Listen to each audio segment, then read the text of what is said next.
Good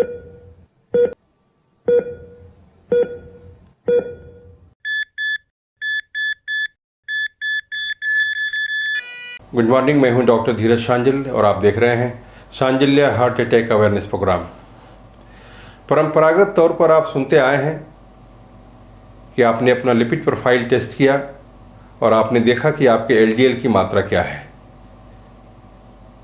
100 से नीचे LDL की मात्रा सामान्य मानी जाती है, लेकिन अगर आप शुगर के पेशेंट हैं या और कोई रिस्क फैक्टर्स हैं आपके, तो इंडियन गाइडलाइंस के हिसाब से इसकी मात्रा 70 से कम होनी चाहिए। क्या सच में इंडियन पॉपुलेशन के लिए एलडीएल की गाइडलाइंस, जो कि हम आज की तारीख तक अपने सारे हायर सेंटर्स में इस्तेमाल करते हैं, क्या सच में एलडीएल ही लिपिड प्रोफाइल के टेस्ट में हमारे हार्ट अटैक होने के खतरे को सबसे बेहतर प्रदर्शित करता है? मेरा जवाब थोड़ा आपको हैरान करेगा। मेरा जवाब है कि एलडीएल हार्ट अटैक के खतरे को प्रदर्शित करने के लिए बेस्ट प्रिडिक्टर नहीं है। आज हम आपको एक नई जानकारी देते हैं। एलडीएल के साथ साथ आप अपने लिपिड प्रोफाइल में एनएचडीएल कोलेस्ट्रॉल की मात्रा को देखें। आपके पास आपके रिपोर्ट्स हैं।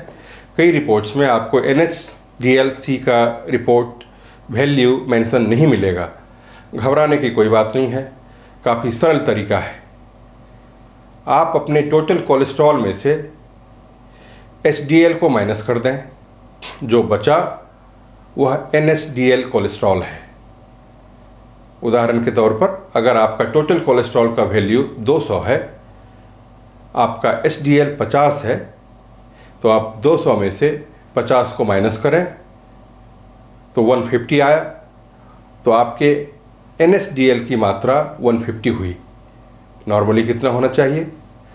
अगर आप गाइडलाइंस कहती है कि अगर आपके पास कोई रिस्क फैक्टर नहीं है, रिस्क फैक्टर से हमारा क्या मतलब है कि अगर आप ओबेज नहीं हैं। ओबेज से हमारा क्या मतलब है कि अगर आपकी बीएमआई 25-26 से ज़्यादा नहीं है, तो आप इसकी मात्रा या आपको अगर हाइपरटेंशन नहीं है, आप स्मोकिंग नहीं करते हैं, आपको डायबिटीज़ नहीं है, आपको फैमिली हिस्ट्री नहीं है, तो एनएचडीएल की मात्रा आप 130 से नीचे रखें। यह एलडीएल से बेटर प्रिडिक्टर है, खास करके इंडियन पॉपुलेशन में। लेकिन अगर आपको कोई रिस्क फैक्टर है, आपको डायबिटीज़ है, आप स्मोकिंग करते हैं, तो आपके लिए सही मात्रा क्या है? आपके लिए सही मात्रा है कि आप एनएचडीएल को 100 से कम रखें। लेकिन अगर आपका रिस्क काफ़ी हाई कैटेगरी में है, इसका मतलब क्या हुआ?